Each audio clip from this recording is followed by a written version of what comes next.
One key site in all of this was the city of Mecca. Many people journeyed to Mecca for religious reasons, particularly to visit the Kaaba. The Kaaba here, more modern picture, was a cube in the center of Mecca that housed images of 360 different deities. And so people would journey to Mecca and would usually pay some money in order to have the images of their deities brought out. Key to all of this was the Quraysh tribe there in Mecca. They were the keepers of the Kaaba. They were the ones that got the money. They were the ones that controlled which images would come out and other types of things. Eventually, the Kaaba will become an important site for Muslim pilgrimage, and we'll talk about that in another time.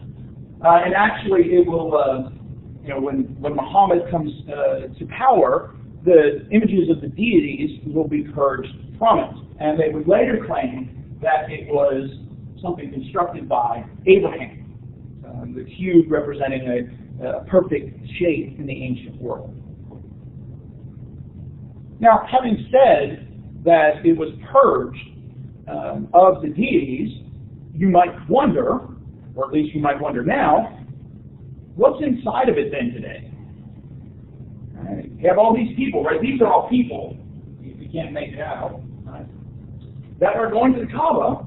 So, what's in there? Well, nothing. It's completely empty. Once a year, people go in to kind of sweep it out, keep the dust down. But it is an empty box, about 42 feet in height, 14 meters. And so there's nothing in it. They don't go in it for any sort of religious rituals or anything. But the idea being that Abraham had created it as a cube for the focus of worship on God, with the perfect shape being the cube.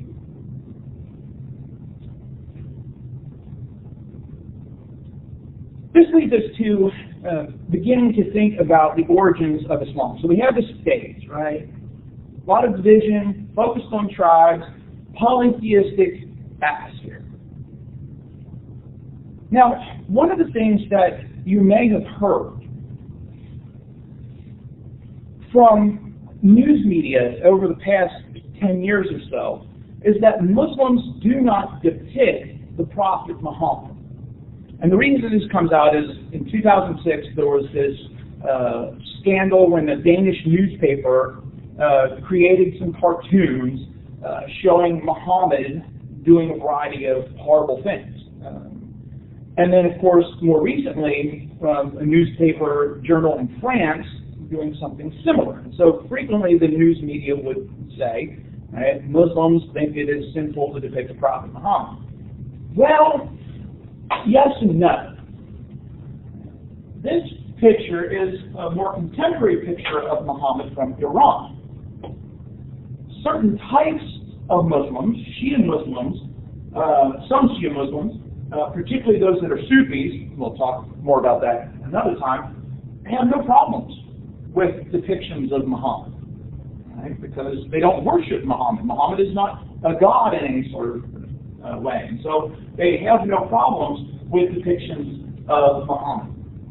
Now, what they'll tend to do is if they, have a picture of Muhammad in their house, especially in the United States, for example, a Muslim named Omid Safi, who's a professor at North Carolina, talks about in his book called Memories of Muhammad, talks about how he has a picture of Muhammad in his house, and when people come over who he knows have a problem with that, it's more like this is just a picture of a rather important Muslim or something like that, instead of it's Muhammad. But and so there, for some people it is problematic. But for some, and we'll talk more about this when we talk about Islamic art and architecture, any depiction of human beings is problematic, right? So, there's a lot of differences among Muslims over depiction of human beings, especially Muhammad. Furthermore, this other picture is a more ancient picture of Muhammad praying for the Kaaba in Mecca, but again, you might not be able to make this out because of quality, but he is veiled so you don't see his face, and then around his head are the flames of the prophetic office. So any sort of depictions of prophets usually have flames around their head and say, this is the fire of God upon them. But even in some earlier times, there's still that hesitancy to depict Muhammad. And so, there's a lot of difference about it. But both of those reflect the importance of Muhammad in Islam. Muhammad was born in Mecca in 570 to a family who were members of the Quraysh tribe. But by his early childhood, both his father and mother had died. His father had actually died prior to his birth. And being an orphan in Mecca at the time, it was a rather low status. Even though he was cared for by his grandfather and his uncle, he still was kind of on the outside of Meccan life. Took a variety of jobs growing up. He was a shepherd for a while, which also was not looked upon favorably. Eventually, he would get into business, and in business became very successful. Was also known as a very trustworthy person in business. So, for example, if you were going off on a trip, the stories say that you could trust Muhammad to look after your stuff. And so evidently pretty trustworthy. And because of his skill, he eventually started working for a rich widow named Khadijah, who he would eventually marry.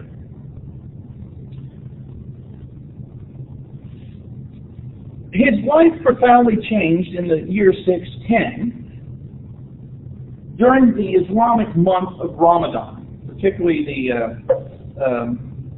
I believe it's the 26th and 27th, the night of what's now called the Night of Power and Excellence. Muhammad evidently was very pious growing up, and so he would often go out into the wilderness, go out into the mountains, and just kind of go on these spiritual types of retreats. Well, according to the tradition, on one of these nights in the year 610, when he's about 40 years old, the angel Gabriel, that's that same Gabriel from the Old Testament and the New Testament, evidently, according to the tradition again, appeared to Muhammad. And in appearing to Muhammad, Gabriel announces that he is going to be God's prophet. And for the next 22 years, Muhammad obtained a variety of visitations by the angel Gabriel with these revelations from God. Muhammad was to be what is known as the seal of the prophets. He was to be the last prophet in a succession of 240,000 prophets whom God had chosen throughout history. Most of those prophets, the name of those prophets, had been lost to history, but many of those prophets in this tradition were people that were known from the Bible. Adam, Noah, Abraham, Joseph, David, Solomon, Moses, and even Jesus were considered to be prophets in this developing Islamic tradition. Kind of what's depicted here in this picture is kind of a family tree of prophets, with, of course, Muhammad being the one that's kind of off here by himself. Something special about him. It's important to recognize here and remember that Muhammad serves a function similar to Moses does in Judaism. Right? He is not God, right? So he's not. You shouldn't make a comparison between how Christians view Jesus, but he is the one who is given God's message to share with Muslims, or share with others who will become Muslims. Right? Muhammad's not divine, he's not worthy of worship, but is more like Moses. Well, as Muhammad goes back from this retreat and starts preaching, for the next 12 years he's preaching monotheism in a city that makes money off of polytheism. So, as you might expect, he has very little response, and there's a lot of people that are against him. There are a few people from his family that begin to accept his message right? Some other associates, but it's a rather small number. During this time period, he has some protection from those that would try to stop him because of the power of his wife, very powerful businesswoman at the time, and the power of his uncle, right? But they both die in the year 619. And so after 619 is when you start seeing more and more persecution from the people of Mecca. During this time, he would, again, the stories would claim that he would experience the Mi'raj. It might be translated like night journey, where he flies on a winged stallion to the city of Jerusalem. Jerusalem, of course, very, very important here in this early Islamic development. And from there, ascends into heaven and encounters God. And so he has this other experience, interacting with a variety of prophets, etc., in heaven. The Dome of the Rock, a contemporary Muslim mosque in Jerusalem that sits on the Temple Mount, is supposedly this area where he ascends. The Quraysh tribes' persecutions continue to intensify. Muslims are beaten, they're left out in the elements, they're denied food. And eventually, because of the death of his wife and his uncle, his first wife and his uncle, Muhammad is forced to flee from the city of Mecca. He will go 250 miles north to a city known as Yathrib, which is renamed Medina. This event, this immigration from Mecca to Medina, is known as the Hijra. Word means immigration. This is the start of the Islamic calendar. So Muslims base the year of their calendar on the year of the Hijra, 622. And so they will date their time as AH, or in the year of the Hijra. The current year, up through October of this year, is 1437 AH. Muslims use a lunar calendar, and so it doesn't line up exactly with the solar calendar of the West. In Medina, Muhammad is given a lot of authority, essentially becoming the religious and the political leader and developing a Muslim commonwealth, in Arabic, Ummah. This is the burgeoning Muslim community, right? It started with a few small followers, members of his family, some servants, some other people that were connected to him. But in developing this commonwealth, there are a couple of things that Muhammad begins to change about Arabian identity. No longer are you to focus on your tribe, but instead to recognize your identity as an Islamic identity. Right? So it's uniting people together beyond their tribes. In those early years, Muhammad believes that he will find natural allies with Jews and Christians, right? Because he's preaching a monotheistic faith. Well, of course, Jews believed that prophecy had ended. Christians believed that prophecy had ended, but it had continued a little bit more past the Jewish version. And so now to accept him as a prophet of God was something that most Jews and Christians would not accept. But in those early years in Medina, in Ummah, in the covenant of Medina, right, this document written up with rights and expectations, Jews were given a lot of religious freedoms, with the assumption being they are going to work for the good of the city. But ultimately, the Jewish tribes and the Muslims have a lot of conflict, leading to some changes within Islam. Prior to a lot of the break between Jews and Muslims in Medina, prayers had been said towards Jerusalem. But after that, prayers were started to be said towards Mecca. And a lot of the antagonism between Jews and Muslims, again, wasn't present at the time, but is something that has developed because of that. And Muslims began to see Jews as a political threat. For 10 years, or for 8 years, Medina and Mecca engaged in several battles. Even though Muhammad had left Mecca, there were still people that wanted to stop him. There were still people in Medina that wanted to overthrow the power in Mecca. Sometimes Muslims won these battles. The interpretation was, well, this is God's favor. Right? You win, God's on your side. You lose, well, the Jews are not keeping the covenant of Medina. Right? And so there's, try to find a scapegoat.